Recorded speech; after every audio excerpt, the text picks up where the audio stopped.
Hey guys, gonna come at you with a few videos today. It's my last official day off, but it is January in the winter season, and I'm a contractor, so hopefully I'll have some more time off to do videos. First off, gonna be doing kind of a more detailed and rationale different character review based off what you might be looking for. I had a good conversation today with Aaron's son on about different hero choices. He was replying to me about one of my reviews of set pieces, and we were talking about these two sets right here. So I'm gonna just post a quick, more summarized response for everybody else to benefit really from the conversation. I said the Sunflash set was basically just kind of useless. It's not a particularly good set if your goal is to have perfect gear or anything like that in the future.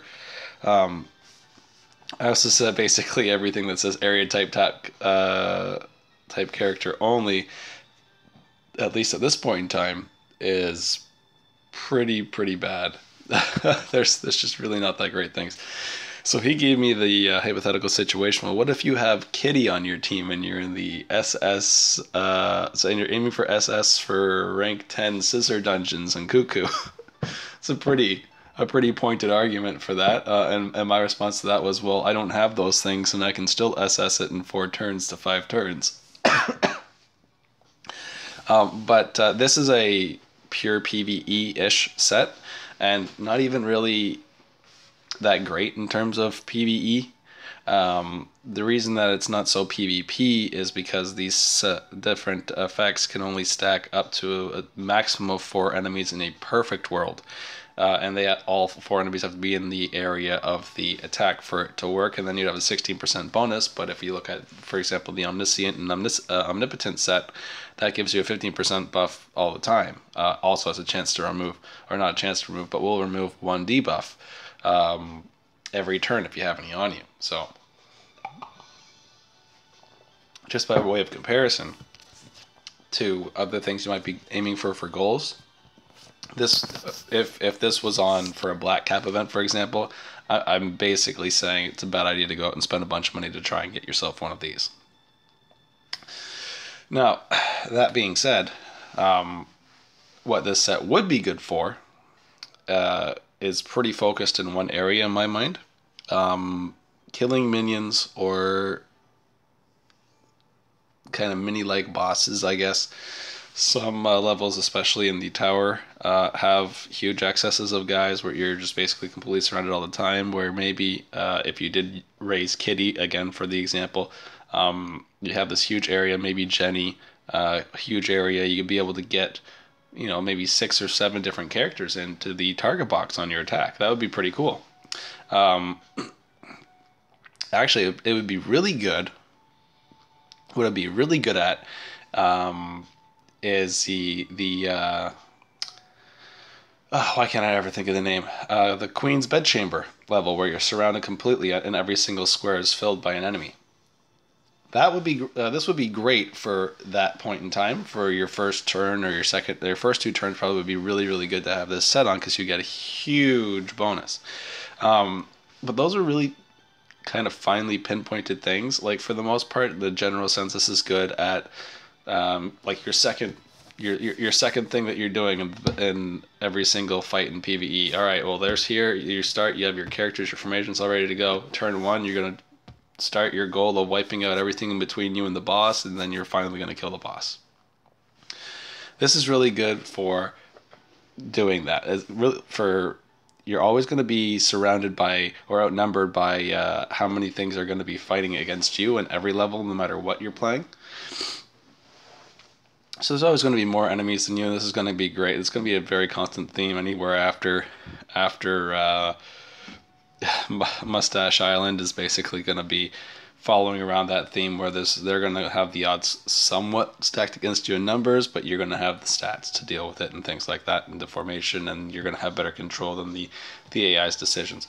But this is basically really good only for that, and being able to efficiently deal with minions is a okay thing, but it's not something game changing or game breaking. This is not a very impactful set.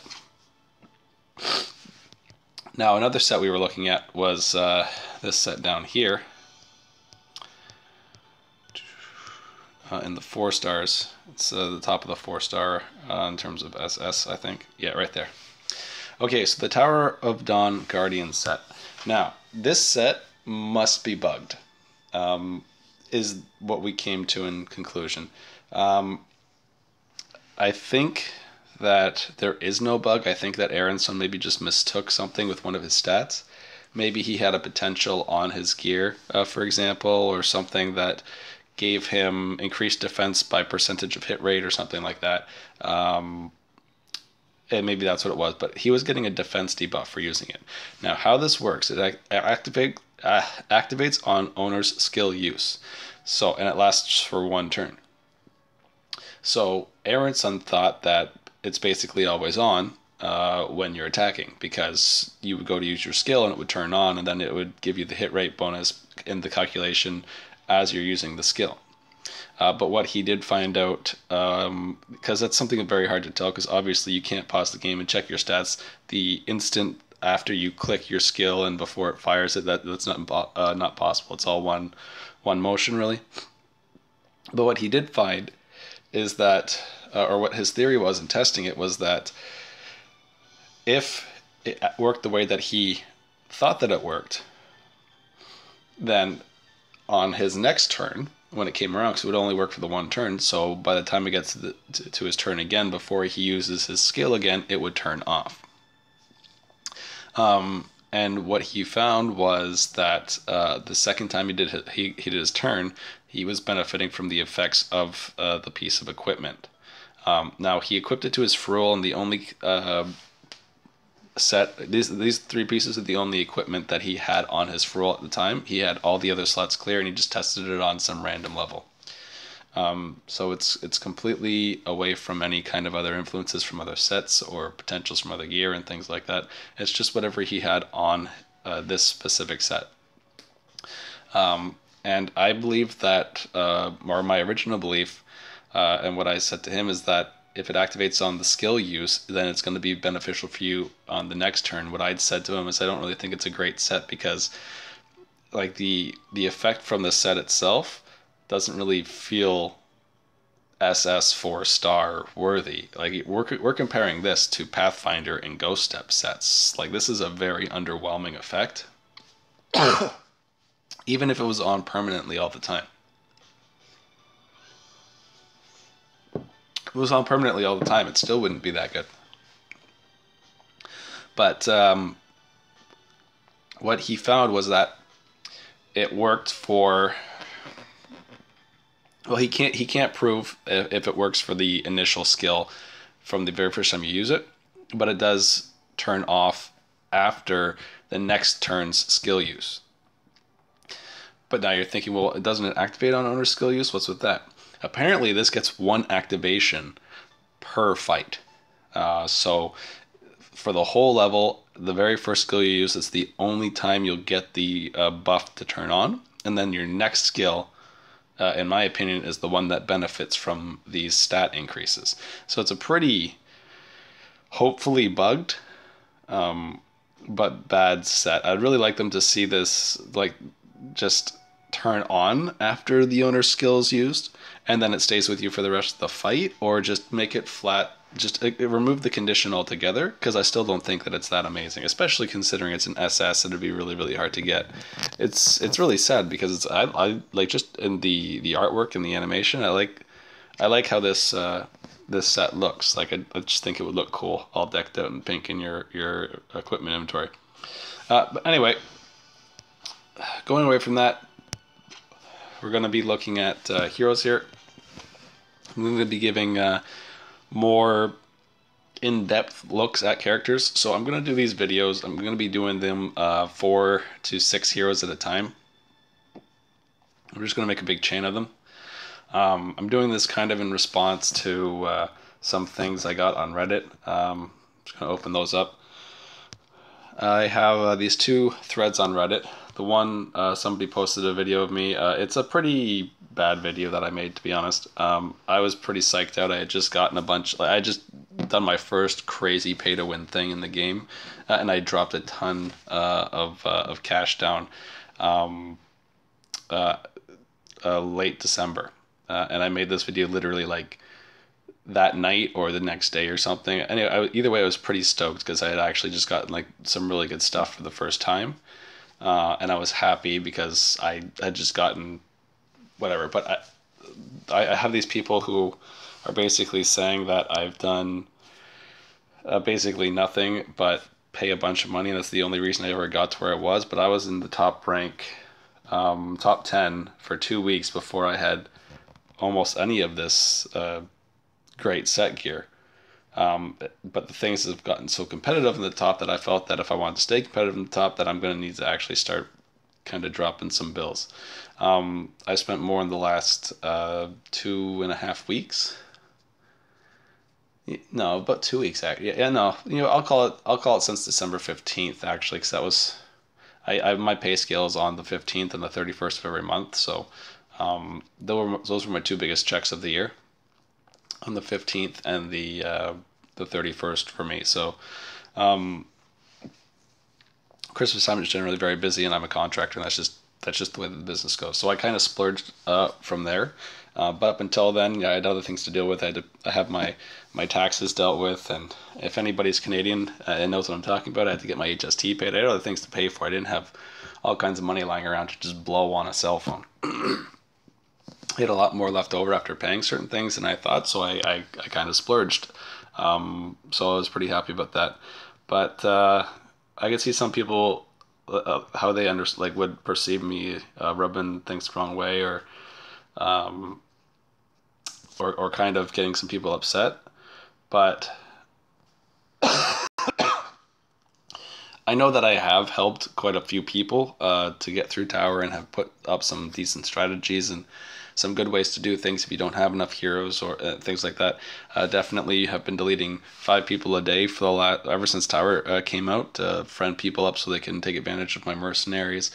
And it's just like a constant thing, and I'm doing whatever I can to just sort of help some of the people get past some of the things that Nexon does as a company. Like, I think I put in another video right away after tower came out that I think it was pretty BS that they have it in a way where it's so hard for people with very little money to take advantage of the things that only people with very little money can really, really take advantage of.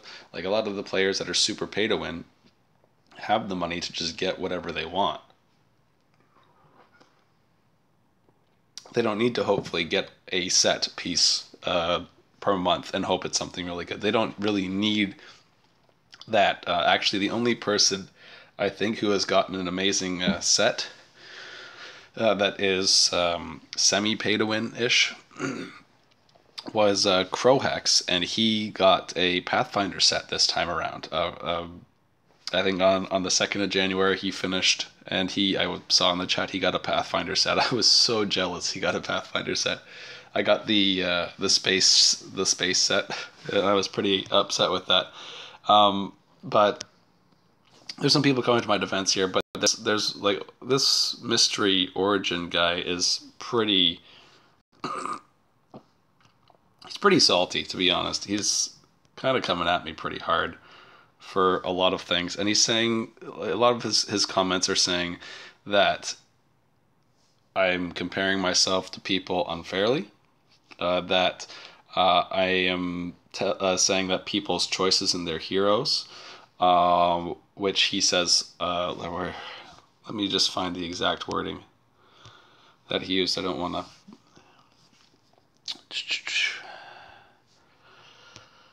Man.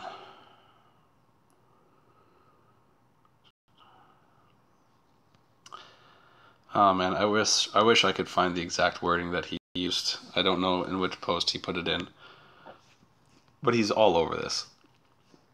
But he's basically saying that I'm judging people's hero choice, which is completely. I can't remember the word he used, but he used a word that it basically just means is just by their choice or a person saying out of outside sources. Like with it basically means that I'm saying people are making bad choices with their hero selection in the top ranks. And whatever hero you choose is good, and that's it. Like there's no comment there. Is basically what he was implying. And he says that everything that I have is basically just from paying, and he thinks that I shouldn't be able to or allowed to post videos or things like that, because if it's not something that everybody can do, then there's no sense making a guide to do it, which I also think is a very stupid thing to do. But he's pretty vicious. Anyway, I posted this like short story of a comment.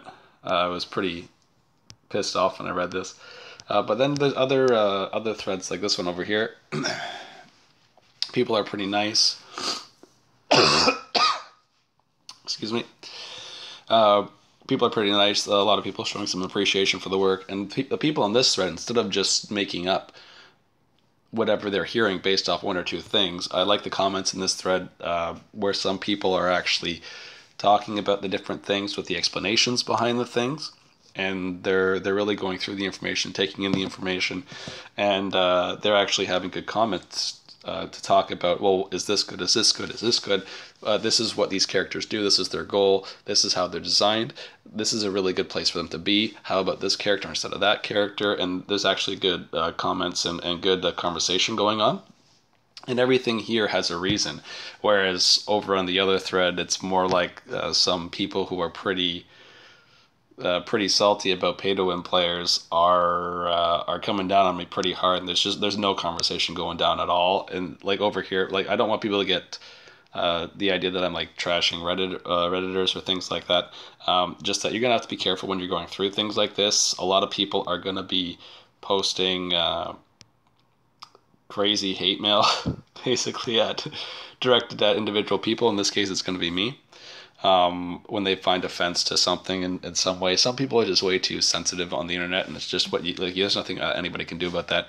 But if you are going through the threads, you're trying to find how to do things the best way you can, you're watching the videos, you're going to other sources. There's a couple other people that are putting up videos that are pretty useful with a lot of different little tips and tricks that you can use. But it has been pretty hard as this game is relatively still new on the global side of things. That there isn't just a crazy ton of very good, accurate information out. So try to get involved in the debate, in the comments. At the end of the day, we're just trying to find, all of us, this kind of golden set of refinement where these are the best heroes at doing these things, these are the best heroes at doing those things, and this is the best hero at doing that thing. That's where everybody wants to go, and we all want to get it done, refined, and to a point where we all have this golden list of heroes that everybody has got like a small pool to pick from, and they're just amazing at what they do, so we can do things nicely, efficiently, easily, and we can all get to the goal that we're trying to get to faster and better.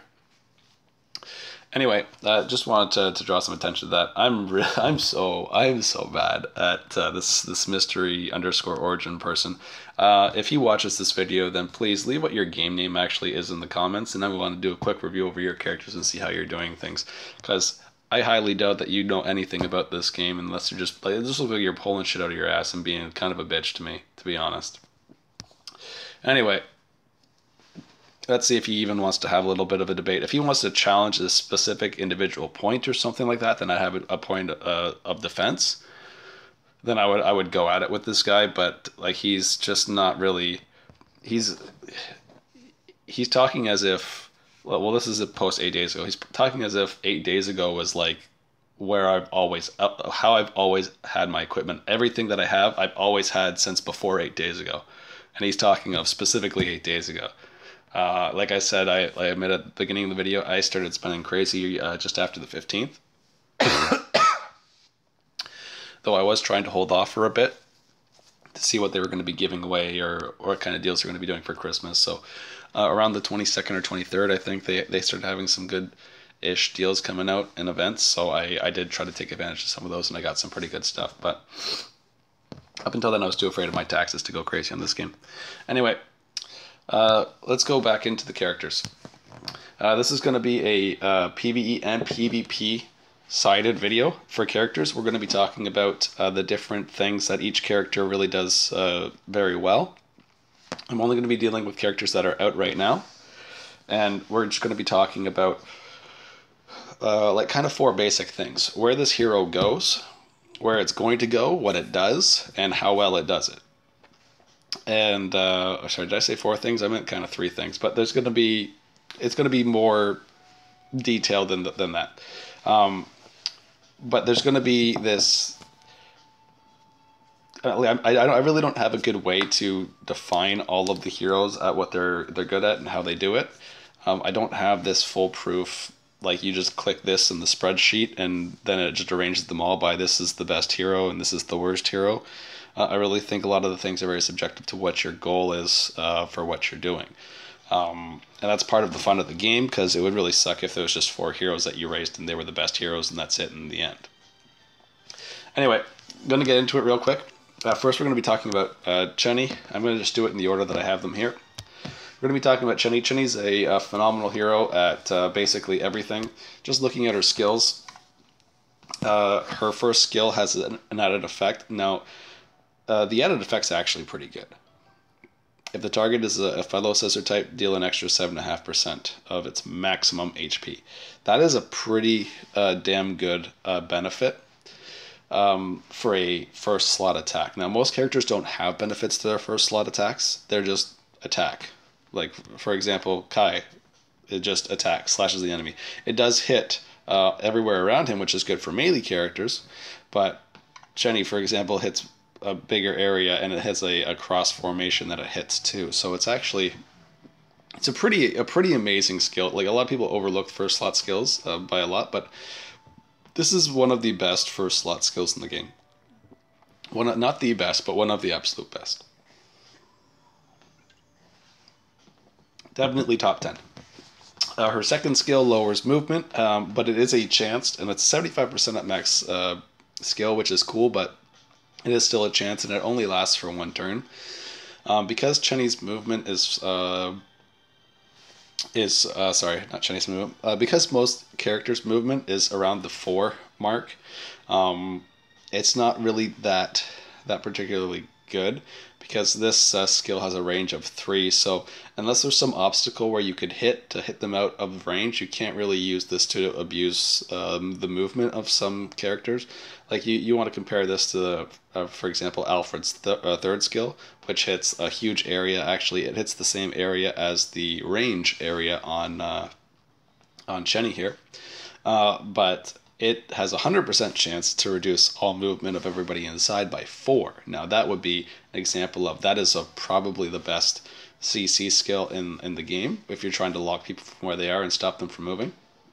A lot of good advantages to take with movement in this game, but this is kind of just like a good skill to use if you're just running out of mana. I don't really find the movement too useful. Her third skill does almost 200% of attack, and 2040 defense will be ignored. Now, armor ignoring in skills is a very, very, very good mechanic. It makes certain skills, for example, Kai's third skill, who we'll talk about after this, just completely overpowered and very, very imbalanced in terms of your investment to how strong it is. I'm going to tell you right now that my Kai basically can hit just as good or higher than my Chenny. And my Chenny's, let's see, my Chenny has almost 28,000 attack right now. Almost 28,000, so close it hurts, 28,000. My Kai only has almost 22,000. So for that 6,000 difference in attack, you think that Chenny would be hitting like a truck compared to Kai, but it's actually very, very, very similar. But still, armor ignore is a huge boon to have on your skills.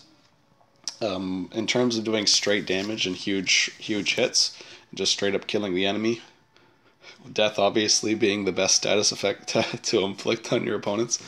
This hits a pretty large area. It does have to be fired on a target in a straight line, and it's within a range of 3. But I think that this is a pretty damn good skill. I like this hitbox. I think it comes in handy quite frequently.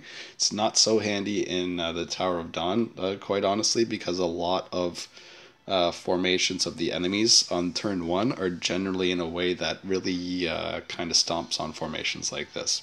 Sorry, on skills like this. There's not really good places to take advantage of. They're usually set in like a box formation, so they're all kind of two away from each other, and you're only ever hitting two guys at a time, generally on turn one. But Chenny, as a PvE hero, she's got 4 movement.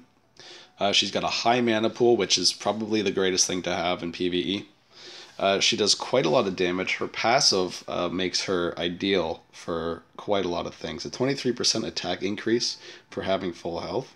If you have a healer that goes last, that goes before Chenny, then you could really kind of abuse this in PvE.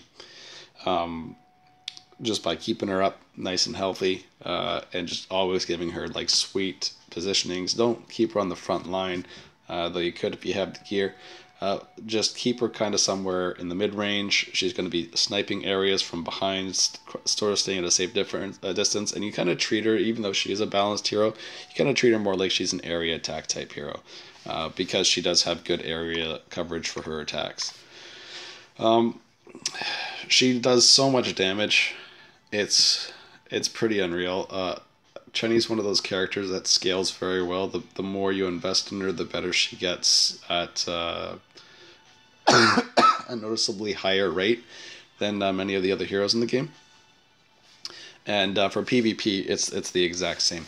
In PvP, Chenny has just so much good control. She's good in both slot 1 and slot 3. I prefer slot 1 because I find her to be... I don't want to feel like I'm losing out on my passive.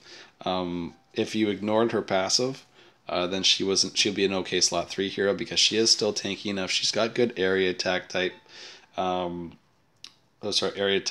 Area type like attacks to kind of sweep around teams. Like I think specifically of the square map when I think of the usefulness of the 3rd slot hero. And she doesn't really suffer from anything. She's very, very well rounded. I don't want to call her balanced like this balanced type, because it just seems that there's nothing that she really struggles in. She kind of excels at everything. Plus, she has this giant hat, and it's freaking hilarious. Chenny is probably my favorite character. Like, I want to tell you my favorite characters real quick, because Chenny's the only one of my favorite characters that I actually use. My favorite characters are generally the ones that look retarded. So my favorite characters are Chenny would be probably my third favorite character. My favorite character is Momo, and my second favorite character is Kitty. And I got Kitty at level 9 1-star. She's not going anywhere. It's just I think that Kitty is just friggin' hilarious. So I like how everything she says is backwards. I love how she's this tiny little robot. And I like her costume too. This little floating girl. Check that out real quick. Hooray! Look at the cat's eyes on the rings. Little black cats for good luck. But if I don't feel that a character is good, I'm not going to invest in actually using it, unfortunately. I really wanted Momo to work as a good replacement for Carrot, but the thing is there's just too many good rock heroes, and I ended up kind of phasing Momo out later on. I did replace Carrot for Momo for a while, but I ended up going back to Carrot. But that's basically all I want to say about Chenny for now. Like, she's a very, very good character. Her stats are great all across the board. She really doesn't have any huge weaknesses. She's got good defense-ish. She's got good HP. She's got a high mana pool. She's got good attack. She's got good-ish... Like, 5 is the ideal movement, but 4 is good enough. She got good movement. I really like how her advantageous terrain is Glacier, because right now the farthest map that you can get to is Lista, and it's all ice basically there. So a lot of good opportunity for Chenny there. Throughout the rest of the game, she's not particularly great in terms of terrain advantage. You'd probably want to keep Deb for a while until you got Chenny up, because Deb is going to be more beneficial. She's got the poison field advantage. It works the same as the terrain advantage for Glacier. Is it called Glacier? Yeah. But anyway, we're going to be moving on to Kai. Chenny is basically good at everything. She's in PVE. I generally run her in my first slot to the fourth slot, depending on what I'm doing on that map. I don't think that her spot is guaranteed. I don't think any spot is ever guaranteed on a PVE map. In PvP, I always run her in slot 1. Okay, moving on. Going to be talking about Kai here. Kai is like one of the easiest heroes to get, one of the easiest heroes to max skills, and one of the easiest heroes to level up.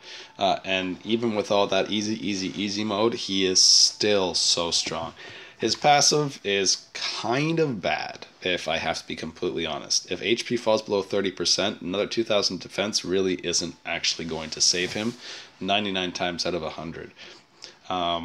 His attack increased by 600. Now, depending at what stage you're at in the game, that might be amazing, but you're generally not going to have all Kai's skills maxed by the time you're leaving company. It's a very, very, very, very low probability that that's going to be a thing. His second skill has a weakening. The weakening is okay, but it's a very small percent, and the thing is, Kai has to act first for his team to benefit from it because it only lasts 1 turn. And the way that something working for 1 turn works is when I cast it on somebody, that 1 turn lasts until the end of the targeted party's turn, if it's a debuff. So if I use this on an enemy, when it becomes the enemy's turn and that enemy acts, after they finish acting, the weakness goes away. So if Kai's not acting in one of the first or second slots for the team to be able to benefit from the weakening, then this is kind of a useless skill. So just keep that in mind if you are using Kai for PvE, that he's going to be one of the first or second pieces that you're going to be, characters that you're going to be using. His third skill is pretty nice because his big problems early on are the fact that he's not going to have very much mana very early on, and his skills max so fast that you might be maxing his third skill first, for example, and if you're doing those out of proportion with each other throughout the beginning of the game, you might find you're only able to cast his third skill once. Though if you get a couple mana potentials on him and some good gear with some mana on it, because you can get flat rates of MP on equipment, accessories namely. But I'll leave however you want to deal with them yourself. I have 269 MP, and for your information, at max, I can cast 3 times in a row. All right, and 269. I think he's probably one of my lowest MP characters. No, my Bearman has lower mana than him. Serendi's got a huge mana pool. Anyway, Kai, again, he's pretty decent. He's not super amazing. My Kai has a high crit rate because I've stacked kind of like bow-like weapons on him right now. I have 1 sword, 3 bows. I believe this works like a bow. Yeah, 3 bows and a mace. I believe this works as a mace. Yes. That's what I have on him right now. I used him forever just because he was easy to raise, and I think that his, let's say I compare him to somebody else you get early. If I was going to compare him to Carrot, for example, I think that Kai would make up for the difference that he would have between him and Carrot if you were using them, because he's got a higher growth rate, and he would just be a higher level all the time. What's also nice about having a couple fast growth rate characters is that they're going to be able to get to the 5-star a lot faster. And once you get a few 5-stars, it's much easier to keep generating more of them. And getting the first 5-star up there gives them more options to equipment. And if you're a free-to-play player, for example, what's going to be nice about fast growth rate heroes is that once they do hit 5-star, most of your other characters are going to be like in the lower middle section of 4-star when that happens. And you could kind of deal with the rank ups a lot easier. For example, let's say, like right now I got 271 crystals. Maybe you pull a few 3-star pieces for Kai when he gets to 3-star and everybody else is like halfway through 2-star. Then you get your next daily rewards and things like that. You have some extra time to save it up instead of having all your characters do it at the same time, where you have this big burden of having to have all the crystals to do things right now. It's kind of nice to have characters doing things at different times. Plus, you don't have the burden of paying for all the gold to upgrade those items too. You can kind of get things more 1 or 2 characters at a time. Throughout the game, I use Kai basically all the way through the story mode, and obviously I do have SS on everything right now. And I found that Kai was not as impactful in PvE as he is in PvP, but he wasn't a bad character by any means. He was pretty good at what he did. He's got 5 movement. Mine says 6 because I have this Pathfinder set on him now. At least 2 pieces. Really hoping for that shoe piece one day. But with the 5 movement, I just had that 6 movement as of yesterday night. But the 5 movement that he has is pretty good. There's a lot of maps where you're just not even going to get SS unless you have good movement on your heroes. So if you have a team of all 3 and 4 move heroes, you're going to be having some hard times clearing and getting SS on a lot of the levels past maybe Gurgus, because they really kind of make it hard on you that way. I find that Kai's skills are very centered around his 3rd skill. In terms of what's really useful, this is his thing that he does that destroys everything. It has 190% of attack that it uses for the damage calculation, and it ignores 4200 defense, which is completely insane. Most heroes are going to be going for the vanilla defense of around 40% before it starts to scale off very poorly. It starts to scale down a little bit poorly in the mid-30s, but 40 is generally very attainable. And this will basically ignore almost all of that armor, put them down to like 2 or 3%. So Kai goes around hitting everybody for his true damage almost all the time, and he hits wide areas with it. In PvP, he's just a monster in PvP, that he could have this much output with such a low amount of stats compared to other characters. I think that there might be some problems with the way that his defense ignore is calculated at this point in time. But regardless of whether he's broken actually or not, he's pretty damn solid in PvP. Okay, that's about all I have to say about Kai. Like, his other skills, it's not that they're terribly bad, it's just that his 3rd skill has the most broken mechanic of all time, and it makes his 2nd and 1st skill look really bad. I really wish that his passive was actually something different. I don't really think that it's very, like, when we have characters that have passives like Chenny, Kai has a very underwhelming passive. Alright, Serendi. Serendi is one of the absolute best characters in the game. What I really like about Serendi is that her 1st skill has long range. It's a 3 tile range skill, anywhere from where she's standing. Not a 3x3 box, just a 3 tile range. Her 2nd skill basically can stay at level 1 forever, which you might just end up doing because maybe you'll never even max her 3rd and 4th skill. They're pretty heavy on the gene cost. I do have them both at 9 right now, and I'm very content with that, but I still am short another 174 genes before I can have them both maxed, and that's like another week or 2 weeks. And then I'm going to start maxing her 1st skill. Her 2nd skill, I found is almost invaluable.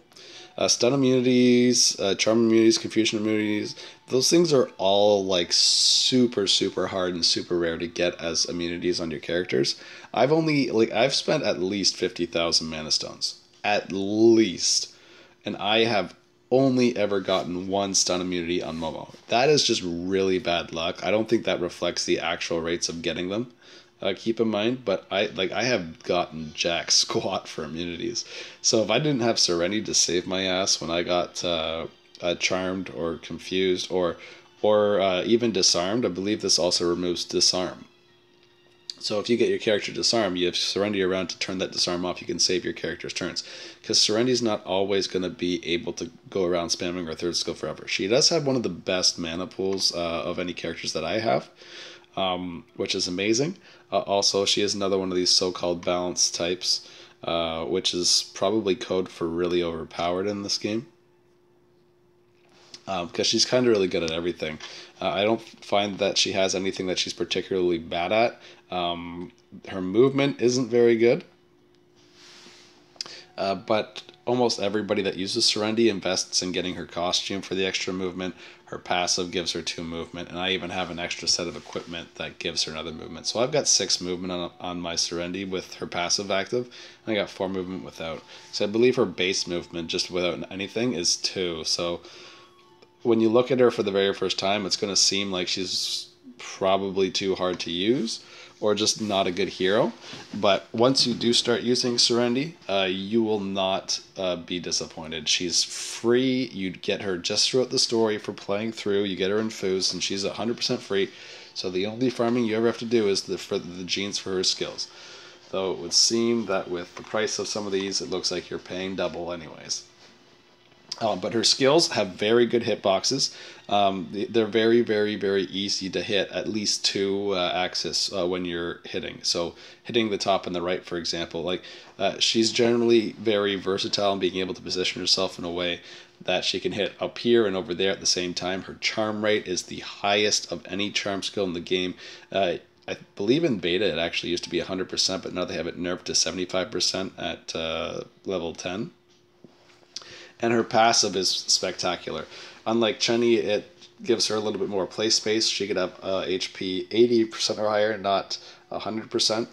And it gives her not just an attack buff. It's not as high as Chenny's, of course. It does max at 14%. But that is still a noticeably high amount compared to a lot of the other passive heroes' skills in the game. And she does get 2 movement for having that. So right in the beginning, she's got a lot more versatility to kind of spread out and find her way. And if you do run a hero, then you can take good care of Serendi, and she'll just be a monster for you all the way throughout. And she can even help. Like I find that Serendi is one of those characters in PVE that she would really like to act early. I run her in slot 2 in PvP, and I think that in PvE, she's also another character that I'd run in either slot 1 or slot 2. Very, very, very impactful skills that she has. Her charm is super high rate. Her passive is amazing. Definitely one of the top 10 passives of any characters in the game. And her second skill, the damage reflection and healing over time, really not crazy good. But the fact that it just removes all of the target's debuffs, all of them, is pretty damn cool. Like, I can't believe that she's like, boom, yeah, no, you're perfectly fine from anything. There's a lot of people that invest heavily in heroes that have like huge charm and stun rates and confusion rates. A lot of people invest pretty hard into Cleo. And generally, they're going to want her to act early also, so she doesn't get one shot. So she'll be a very popular slot 2 hero. Say you're going second on the bridge map, for example. Someone's going to come with Cleo, and they're going to come and confuse my Kai, and then my Serendi's going to go and cure Kai, so then Kai can kill Cleo in one shot. I don't know how many times I've done that. There's always the chance that you don't get any debuffs, and Serendi is just able to be very versatile with her third attack. But it's really up to you. You're going to have to judge the situation, whether you want to be on attack and defense with her. But basically, heroes that have more freedoms to do things are generally going to be better in more situations. And Serendi's just one of those heroes that's kind of got it all. If only her first skill was a heal, then she'd be like the perfect hero. Well, actually, maybe I take that back. It's pretty good to have a first skill that actually attacks. You don't want to put all your damage in the third skill basket. But either way, Serendi is probably one of the best heroes in the game. And I think that they would either have to completely redesign her or just delete her if they were trying to balance her with and make her kind of mid-tier. I hope they never do. I think Serendi is pretty damn amazing. And I think it's awesome that Nexon actually gives her to us for free. That's all I'm going to say about Serendi. She's good, really, really, really good in PvE because she could always hit like so many guys with her skills and get so many charms off. Like, one of the best defensive plays that you can have is Serendi charms 4 people on the other team, and they go and attack each other. And it's not the fact that they're really attacking each other because they're probably not hitting each other very hard. It's just that the fact that they're not attacking you and wearing your team down. It's pretty awesome. A lot of people fighting Cleo. A lot of people feel that Cleo is one of the harder bosses to beat in the story mode for the time that you get to her. I definitely agree. She was a pain in the ass the first time I got to her. And when I think about it now, I didn't have Serendi at that point in time because I was one of the people who didn't really feel that she was worth the investment yet. But I knew that everybody good at the time was using Serendi, and I was thinking like, I don't know if I could really do this. And to be honest, I really don't think I could have even afforded to make her good. At least not even anywhere near where she is now, because I had not decided to put big investments in this game early on. But Serendi, definitely amazing character. And if you're having a hard time with Cleo, maybe try bringing Serendi in there and just have her remove all the debuffs that Cleo casts on you. Just put Serendi in the first slot so she can go, and then you can choose which heroes you're going to save when you're fighting the boss.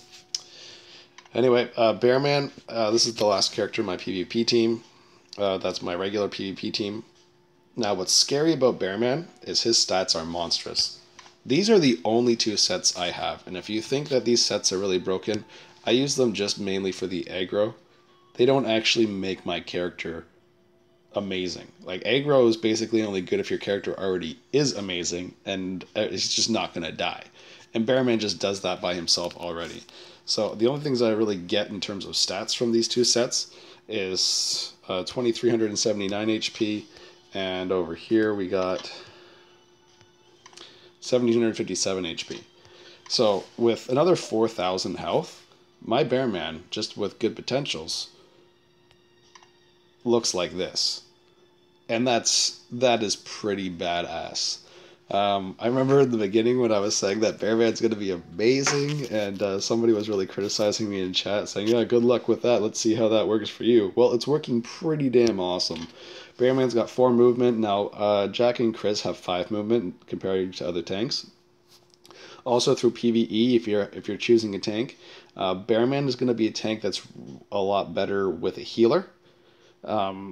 But the thing is, Bearman is more of a late game hero. You get him on Girgis. He's very hard to build, but he does tank the way that a tank is supposed to do tank. If you're familiar with any other MMO games or things like that, what a tank does is he basically runs in first, everybody goes and attacks him. For some reason, he's just able to never die so long as he has a good healer behind him that keeps him alive. And that frees up all your other attackers to keep the damage coming down. Bearman's skills are the best designed for that role. Not only does he get a passive aggro skill, but his third skill gives him a 2-turn. Now, it's very important that lasts for 2 turns. I'll talk about that in a second. But a 2-turn increase in aggro, or it says a chance of being attacked by nearby enemies. So that's basically aggro. And his defense. Now, at max level, I believe it's 95%. If it's keep going the way that every other skill goes, then it goes up 5% per level. I think it starts at 50% at level 1, and then 9 more levels, 45. Yeah, 50%. At level 1, it's 50% already. So he runs in there, he throws this down, boom. He's basically said, everybody come and attack me. If anybody's seen the anime, oh my god, why can't I remember it? It's one of those ones where they're all trapped in the video game. Whatever, it'll come to me. There's a skill that one of the tanks uses in the game called Anchor Howl. It makes everybody have to attack him. Kind of reminds me of this skill. Bearman runs in, throws this down. Basically, the AI will just be fooled into going to attack him almost exclusively now, which is going to free up all your other characters like Chenny, who have amazing passives, and Serendi, to just stay free and clear, and then throw a healer in there, for example, to keep him alive. In PvP, I've used him because like where I'm at, most players have heavy investments in the game, and Bearman is like it's too expensive to play this game. Basically, like I have very heavy investments in equipment on Serendi, though I really wish that 3rd slot set was a B strain. I have very heavy investments. Well, honestly, Kai's investments are more last man standing ish. I used to have the Desperado set on Chenny, but I didn't get... I felt that it'd be better for me in Battle of Honor, because she is my first acting character, to put my B strain set on her. I only have 2 pieces of a B strain set. which kind of sucks because I do have quite a lot of good 3-star gear. It's just it's not really super amazing impactful. This Pink Ranger set is very impactful in PvP, sorry, in PvE, but not so much in PvE where sorry, I keep getting this mixed up. It's very impactful in PvE. It's not so impactful in PvP where the turns generally just don't last that long. Though it would be cool to run around the map for like 20 turns and kite a person around just to see how I can get Serendi's attack and then just one-shot them. I think that would be really cool. But I have not yet been able to get that opportunity. What would actually be really cool is if you get maybe against I have my Serendi left, and there's maybe Blue Sapphire's Jack, for example, and I'm on the ice map, and I could just keep walking over the swamp with Serendi and making Jack keep running around. He can't catch me. I think that'd be pretty funny. Something pretty funny to do. I don't know if it would even work because Jack is a 5-movement hero, so it would really depend on where he was or how I could get him to where he was before I did anything crazy like that, but I still think it'd be friggin' hilarious if it was possible. But I have some. I think I have the Thessalmeter and the Pathfinder set are basically, in my mind, best sets you can have for the respective ranks. So I would consider that these 2 slots, my 2nd-star slot, and my 4th-star slot, are completely and 100% done for this character and are basically never going to change. But moving back on, not so super invested in Kai yet. I really, if I can get a boot piece for the Pathfinder set for Kai, then I'd shit my pants. I'd be so happy. I don't know which would make me happier, the boots for the Pathfinder set or the chest piece for the Gold Tiger set. But I'm not heavily invested in any character as much as I am on Chenny. Now, Chenny, I've got the Ghost Step set. I really don't think having more than one of those is really a good investment. If you're a spender anyway. I was very, very, very, very lucky to even get this. And SS sets are just for 4-star and 5-star. You got to think with the rates, like these are very, very outrageously expensive sets of equipment to have. And I got so lucky. And one pull, I got the sword and the chest piece. And then when I thought that maybe I'll get a bunch of them, I spent $100 for another few pulls, and on the very last one, I was down to just doing 1 pulls, and I ended up getting the accessory. I actually had 2 pulls in a row where I got nothing. I didn't even get a single set piece. That's 2 10-pull runs. 20 pieces, no set. So just like to give you an idea of how lucky it is, I got to even have one of these things. It's pretty awesome. Like Ghost Step set is what a lot of people consider to be one of the best pieces in the game, but I really don't find dodge to be as impactful as a stat because I think it's really easy to build hit rate, for example. I really think that this is more of a first slot character kind of thing to give your first slot character a lot of versatility. I much more would prefer the Pathfinder set because 17,000 health is something that's universally good all the time. Anyway, I don't have any character as invested in with gear sets than I have as Chenny. So hopefully I'll never have a hero that I want to replace Chenny with because it's going to cost me a fortune to take all this shit off.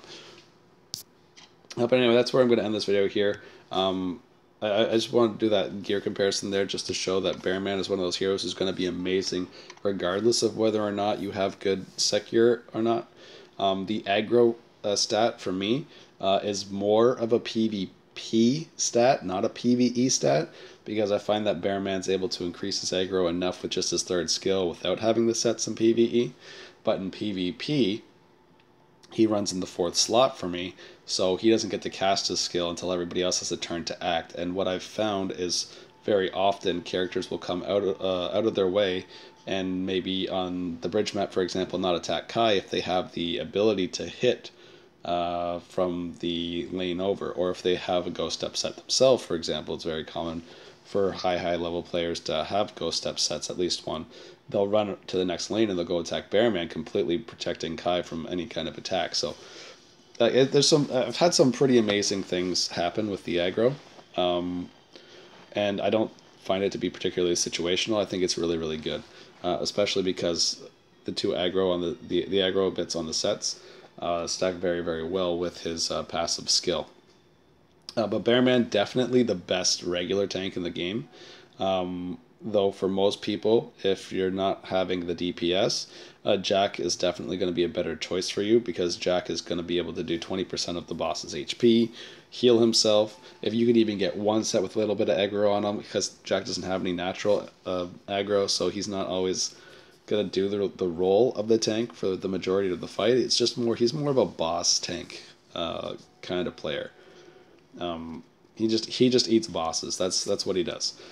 He does an amazing job at it. So raise Jack in the early stages of the game. Like, it kind of goes use Chris, use Jack, use Bearman throughout the course of the game. And I think Bearman's what most people are going to settle on at the end of the day for. Wow, if you actually raise him, like I said, Bearman is a very hard build.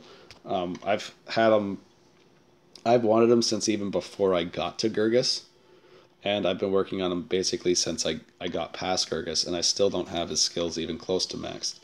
But they are very expensive. There's been quite a few double gene events on it. There's actually one right now. I did double genes today. Let's make sure I'm not full of it. Yeah, it's got double genes today, and I'm pretty sure I'm already maxed out.